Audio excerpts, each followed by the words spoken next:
గిరిజనుల అభివృద్ధి అంటేనే తెలుగుదేశం. మారుమూల అటవీ ప్రాంతాలకు ప్రభుత్వ పథకాలను తీసుకెళ్లినటువంటి ఘనత అన్న ఎన్టీ రామారావు గారిది, అదేవిధంగా చంద్రబాబు నాయుడు గారిది. అటవీ ప్రాంతాల్లో ఉన్నటువంటి అటవీ జాతులకు విద్య, ఆరోగ్యము, అదేవిధంగా ఉపాధి అవకాశాలు ఘనంగా కల్పించినటువంటి ఘనత తెలుగుదేశం ఉందని తెలియజేస్తూ ఇదే తీర్మానాన్ని ప్రవేశపెట్టవలసిందిగా ఉద్దానం ముద్దుబిడ్డ, సిక్కోలు సింహస్వప్నం, ఉత్తరాంధ్రలో ఉదయించి పార్లమెంటులో తెలుగుదేశం పతాకమై ఎగిరిన ఎర్రన్న కింజారపు ఎర్రంనాయుడు గారి సోదరుడు మంత్రివర్యులు మరి కింజారపు అచ్చెన్నాయుడు గారిని మాట్లాడాల్సిందిగా కోరుతా ఉన్నాను.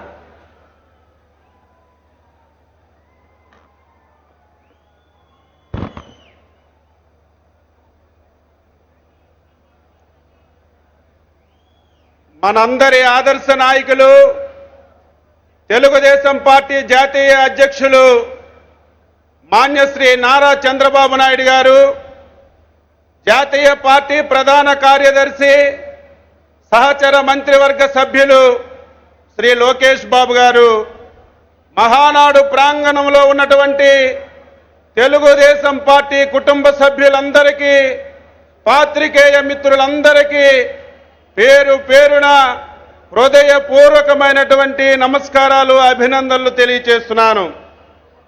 ఈరోజు మనం తీసుకున్నటువంటి సబ్జెక్టు సంక్షేమం. 1982వ సంవత్సరంలో అన్న ఎన్టీ రామారావు గారు తెలుగుదేశం పార్టీ స్థాపించినప్పటి నుంచి సంక్షేమం అంటే తెలుగుదేశం పార్టీ, తెలుగుదేశం పార్టీ అంటే సంక్షేమం అనే మనందరికీ ఈరోజు ఈ రాష్ట్రంలో అమలు జరుగుతుంది. ఈరోజు మనందరం చూడాలి, బడుగు బలహీన వర్గాలు, ఈ సమాజంలో అట్టడుగునున్నటువంటి జాతులు గత 50-60 సంవత్సరాలుగా అనేకమైనటువంటి రాజకీయ పార్టీలు దేశంలో, రాష్ట్రంలో పరిపాలించాయి. మనందరికీ కూడా ఓట్ల గురించి, ఓటు బ్యాంకు గురించి ఓడుకున్నారు తప్ప మన గురించి ఆలోచించినటువంటి ప్రభుత్వాలు గతంలో ఎప్పుడూ కూడా లేవు అని చెప్పి ఈ సందర్భంగా మీ అందరికీ కూడా తెలియజేస్తున్నాను. మొట్టమొదటిసారి అన్న ఎన్టీ రామారావు గారు తెలుగుదేశం పార్టీ పెట్టిన తర్వాత బడుగు బలహీన వర్గాల వారికి ఆర్థికంగా, రాజకీయంగా, సామాజికంగా వెలుగులోకి తెచ్చినటువంటి మహానుభావుడు స్వర్గీయ నందమూరి తారక రామారావు గారని ఈ సందర్భంగా మీ అందరికీ కూడా తెలియజేస్తున్నాను. ఈరోజు అణగారినటువంటి వర్గాలు, బడుగు బలహీన వర్గాలు, మహిళలు, ఈరోజు ఈ వర్గాలన్నీ కూడా 3 పువ్వులు 6 కాయలుగా సమాజంలో నాకు ఒక గౌరవం వచ్చింది, సమాజం నన్ను గుర్తించింది, నేను కూడా ఈ సమాజంలో తలెత్తుకొని తిరగగలుగుతున్నానంటే దానికి కారణం మన నాయకుడు చంద్రబాబు నాయుడు గారు, తెలుగుదేశం పార్టీ అని చెప్పి ఈ సందర్భంగా మీ అందరికీ తెలియజేస్తున్నాను. అందులో బలహీన వర్గాలంటే ఈరోజు బలహీన వర్గాల యొక్క పునాదుల మీద పుట్టినటువంటి పార్టీ తెలుగుదేశం పార్టీ అని చెప్పి మీ అందరికీ తెలియజేస్తున్నాను. గతంలో బలహీన వర్గాలు ఈ రాష్ట్రం కలిసి ఉన్నప్పుడు కానీ, విడిపోయినప్పుడు కానీ 50% కంటే ఎక్కువ ఉన్నటువంటి వర్గాలు బలహీన వర్గాలు. బలహీన వర్గాలకి రాజకీయంగా, ఆర్థికంగా, సామాజికంగా వెలుగులోకి తీసుకురావడమే కాకుండా ఈరోజు ప్రభుత్వంలో కూడా కీలకమైనటువంటి బాధ్యతను ఉపయోగించి ముందుకు తీసుకెళ్లినటువంటి నాయకుడు శ్రీ నారా చంద్రబాబు నాయుడు గారని ఈ సందర్భంగా మీ అందరికీ తెలియజేస్తున్నాను. ఈరోజు బీసీల గురించి గతంలో మీరందరూ చూశారు. 10 సంవత్సరాలు ఈ రాష్ట్రంలో కాంగ్రెస్ పార్టీ అధికారంలో ఉంది. బీసీలంటే తెలుగుదేశం అంటే బీసీలు. బీసీలని రాజశేఖర్ రెడ్డి నుంచి ఈరోజు కిరణ్ కుమార్ రెడ్డి వరకు ఈరోజు ఉక్కుపాదంతో అణచివేశారు. బీసీలకు అన్యాయం చేశారు. బీసీ వర్గాలకి రావాల్సినటువంటి రాయితీలు కానీ, విద్యా అవకాశాలు కానీ, ఉద్యోగ అవకాశాలు కానీ గత 10 సంవత్సరాలు రాకుండా మనందరినీ నిర్వీర్యం చేసినటువంటి సంగతిని ఒకసారి మనం గుర్తుపెట్టుకోవాలి. మళ్ళీ 10 సంవత్సరాల తర్వాత మనందరి అభిమానంతో మనందరి ఆశీర్వాదంతో రాష్ట్రంలో తెలుగుదేశం పార్టీ అధికారంలోకి వచ్చింది. మళ్ళీ బీసీల పార్టీ అధికారంలోకి వచ్చిన తర్వాత మళ్ళీ ఈరోజు బీసీలకి అన్ని రంగాలలో ముందుకు తీసుకువెళ్తున్నాం. ఈరోజు ఎస్సీ ఎస్టీ సబ్ ప్లాన్ ఉంది, రాజ్యాంగబద్ధంగా ఏర్పడింది. గత 10 సంవత్సరాలు కాంగ్రెస్ ప్రభుత్వ హయాంలో ఎస్సీ ఎస్టీ సబ్ ప్లాన్ ని స్వార్థ రాజకీయాల గురించి స్వార్థం గురించి ఉపయోగించుకున్నారు. ఈ 3 సంవత్సరాల్లో ఎస్సీ ఎస్టీ సబ్ ప్లాన్ ని తూచా తప్పకుండా అమలు చేసి ఆ వర్గాలకి న్యాయం చేయడం, విద్యలో అవకాశాలు కల్పించడం, విదేశాల్లో చదివించడం, ఉద్యోగ అవకాశాలు కల్పించి ఆ చట్టాన్ని తూచా తప్పకుండా ఈ ప్రభుత్వం అమలు చేయడం. ఈరోజు సమాజంలో సగభాగం మహిళలు ఉన్నారు. ఆ రోజు ఎన్టీ రామారావు గారు మహిళలకి ఆస్తి హక్కు కానీ రిజర్వేషన్లు కానీ కల్పిస్తే మన నాయకుడు చంద్రబాబు నాయుడు గారు ముఖ్యమంత్రిగా బాధ్యతలు చేపట్టిన తర్వాత సమాజంలో సగభాగం ఉన్నటువంటి మహిళలని ఆర్థికంగా సామాజికంగా గౌరవించి ముందుకు తీసుకెళ్లినటువంటి సందర్భాన్ని కూడా మనం గుర్తుపెట్టుకోవాలి. ఈరోజు మైనార్టీలు కానీ ఈరోజు ఎవరైతే మైనార్టీ సోదరులు ఉన్నారో వారందరూ ఆలోచించాలి. రాష్ట్రంలో మత సామరస్యాన్ని కాపాడుతూ ఆ వర్గానికి కూడా అన్ని రకాలుగా సహాయం అందించే కార్యక్రమాలు మనందరం కూడా గుర్తుపెట్టుకోవాలని ఈ సందర్భంగా తెలియజేస్తూ, ముఖ్యంగా బీసీ వర్గాలకి గత 10 సంవత్సరాలు ఎంతైతే నష్టం జరిగిందో ఆ నష్టాన్ని పోర్చడమే కాకుండా వడ్డీతో సహా మన నాయకుడు చంద్రబాబు నాయుడు గారు బీసీలకి అన్ని విధాల కార్యక్రమాలు చేస్తున్నారు. SC ST sub plan A రకంగా ఉందో ఈ ప్రపంచంలోనే బీసీలకి సబ్ ప్లాన్ లేదు. బీసీలకి 10,000 కోట్ల రూపాయలతో ఈరోజు సబ్ ప్లాన్ పెట్టి బీసీ వర్గాలకి న్యాయం చేయడం. ఎవరైతే పేద బీసీ విద్యార్థులు ఉన్నారో ఎస్సీ ఎస్టీ సబ్ ప్లాన్ లో విదేశాల్లో చదువుకోవడానికి కానీ మన దేశంలో ఐఏఎస్ ఐపీఎస్ కోచింగ్ ఏ రకంగా ఇస్తున్నారో బీసీలకు కూడా ఆ అవకాశాలన్నీ కూడా కల్పించిన విషయంలో కూడా మనందరం కూడా గుర్తుపెట్టుకోవాలి.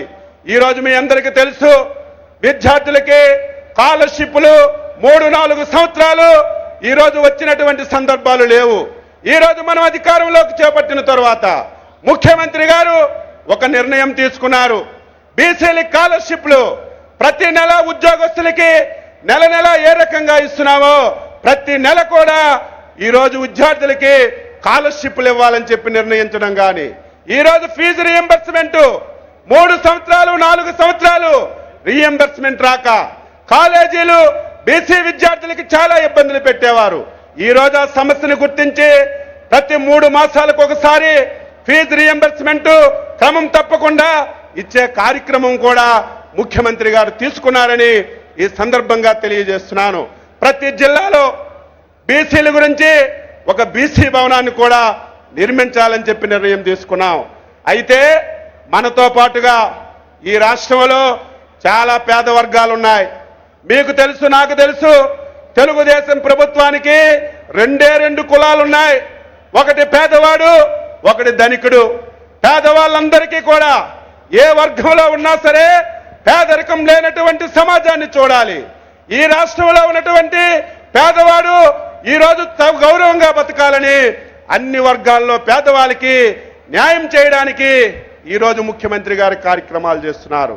అందులో భాగంగా మొన్న జరిగినటువంటి ఎన్నికలలో ఈ రాష్ట్రంలో ఉన్నటువంటి కాపు సోదరులకి బీసీలుగా రిజర్వేషన్ ఇచ్చి కార్పొరేషన్ పెట్టి వారికి కూడా సహాయం చేస్తామని ముఖ్యమంత్రి గారు మేనిఫెస్టోలో పెట్టారు. ఈరోజు కాపుల గురించి చాలా మంది మాట్లాడుతున్నారు. ఎవరు మాట్లాడుతున్నారు? ఎవరో కొత్తగా రాజకీయాల్లోకి వచ్చినటువంటి వ్యక్తులు మాట్లాడడం కాదు. 10 సంవత్సరాలు ఈ రాష్ట్రంలో దేశంలో అధికారాన్ని చేపట్టి అధికారాన్ని వెలగబెట్టి ఒక్కరోజు కూడా కాపుల గురించి మాట్లాడేటువంటి నాయకులు ఈరోజు మన గురించి మాట్లాడుతున్నాడు. మన నాయకుడికి ఒక చిత్తశుద్ధి అంకిత భావం ఉంది. ఏదైతే మొన్న ఎలక్షన్లలో కాపు సోదరులకు మాట ఇచ్చారు, ఇచ్చిన మాట ప్రకారం ఒక కమిషన్ వేసి బీసీల్లో చేర్చడానికి ఒక నిర్ణయం తీసుకోవడమే కాకుండా కాపు కార్పొరేషన్ ఏర్పాటు చేసి 1 సంవత్సరానికి 1000 కోట్ల రూపాయలు కేటాయించి ఈరోజు కాపు సోదరులకు కూడా న్యాయం చేసే కార్యక్రమం చేస్తున్నాం. అయితే దీన్ని కూడా రాజకీయం చేస్తున్నారు. నిన్నటి వరకు బీసీలకి అన్యాయం చేస్తున్నారని మాట్లాడుతున్నారు. మొన్న ఎలక్షన్ల వరకు కాపులకి చంద్రబాబు నాయుడు మాటిచ్చాడు, రిజర్వేషన్లు ఇవ్వడం లేదు, కార్పొరేషన్ ఏర్పాటు చేయడం లేదని నిన్నటి వరకు మాట్లాడి ఈ రోజు కాపులకు న్యాయం చేస్తుంటే ఇంకొక పక్కన చంద్రబాబు నాయుడు బీసీలకి అన్యాయం చేస్తున్నాడని రాజకీయంగా సౌకుబారు మాటలు మాట్లాడుతున్నాడు. మనందరం కూడా ఈ రోజు దానిని ఖండించవలసినటువంటి అవసరం ఉంది. ఈ రోజు నేను ఈ మహానాడు వేదిక ద్వారా రాష్ట్రంలో ఉన్నటువంటి బలహీన వర్గాలకి ముఖ్యమంత్రి గారి తరపున స్పష్టమైనటువంటి హామీ ఇస్తున్నాం. ఇప్పుడున్నటువంటి ఏ రిజర్వేషన్లో కూడా రాజకీయంగా, ఆర్థికంగా, సామాజికంగా బలహీన వర్గాలకి నష్టం జరిగితే ఈ రోజు తెలుగుదేశం పార్టీలో మేమందరం కూడా ఉండడం దండగా అని చెప్పి సందర్భంగా తెలియజేస్తున్నాను. బీసీలకి నష్టం లేకుండా, బీసీకి అన్యాయం లేకుండా ఇతర వర్గాలకి బీసీల్లో చేరిస్తే తప్పు ఏముందని చెప్పి సందర్భంగా అడగాలి. చాలా మంది బీసీ సోదరులు దీని మీద మాట్లాడడం లేదు, మాట్లాడితే ఏదో జరిగిపోతుందని భయపడుతున్నారు. నేను ధైర్యంగా చెప్తున్నాను, భయపడవలసినటువంటి అవసరం లేదు. బీసీలకి నష్టం లేకుండా అన్ని వర్గాలలో పేదవాడికి న్యాయం చేసి ఈ ఆంధ్రప్రదేశ్ రాష్ట్రాన్ని సమగ్ర అభివృద్ధిగా ముందుకు తీసుకెళ్లడానికి చంద్రబాబు నాయకత్వంలో మనందరం కూడా కలిసి కృషి చేద్దామని ఈ సందర్భంగా మీ అందరికీ తెలియజేస్తున్నాను. ఈరోజు సంక్షేమం ఈ దేశంలో చాలా రాష్ట్రాలు ఉన్నాయి, ఆర్థికంగా బలపడినటువంటి రాష్ట్రాలు ఉన్నాయి. ఏ రాష్ట్రంలో కూడా ఆంధ్రప్రదేశ్ రాష్ట్రంలో జరిగినటువంటి సంక్షేమము ఏ రాష్ట్రంలో జరగడం లేదు. కానీ మనం చెప్పుకోవడంలో చాలా వెనుకబడి ఉన్నాం.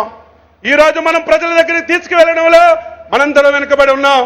ఈరోజు గ్రామాలలో ఏ వర్గాన్ని తీసుకున్నా సంక్షేమ రంగంలో కానీ, అభివృద్ధి రంగంలో కానీ మనందరం కూడా ఈరోజు ప్రజలకు చేరువే చేయవలసినటువంటి అవసరం ఉంది.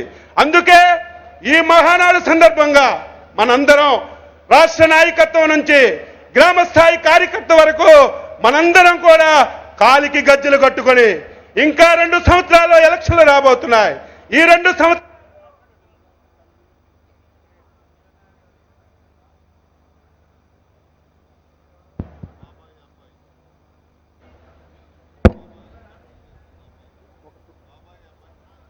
ఇంకా 2 సంవత్సరాల్లో ఎలక్షన్లు రాబోతున్నాయి.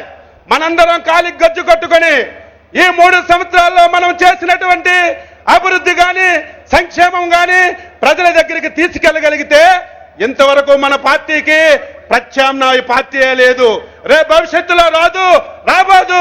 ఆ కార్యక్రమాన్ని మనందరం కూడా ముందుకు తీసుకువెళ్లాలని ఈ సందర్భంగా తెలియజేస్తూ బీసీ మంత్రిగా నేను ముఖ్యమంత్రి గారికి ఒక మాట ఇస్తున్నాను.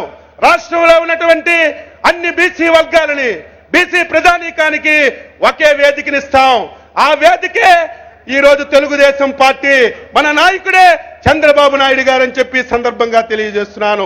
జిల్లాలు తిరిగి ఏదైతే బీసీ వర్గాలు ఉన్నారో వారికి అన్ని రకాలుగా సహాయం చేయడమే కాకుండా ఏదైతే కుల వృత్తులు ఉన్నాయో, ఏవైతే ఈరోజు చేనేత కార్మికులు ఉన్నారో అన్ని వర్గాలని సమన్వయపరిచి వారికి ప్రభుత్వం తరపున సహాయాన్ని అందించి అన్ని వర్గాలని పార్టీ ప్లాట్ఫారంలో తీసుకురావడానికి పూర్తిగా కృషి చేస్తానని ఈ సందర్భంగా తెలియజేస్తూ మీ అందరి దగ్గర సెలవు తీసుకుంటున్నాం.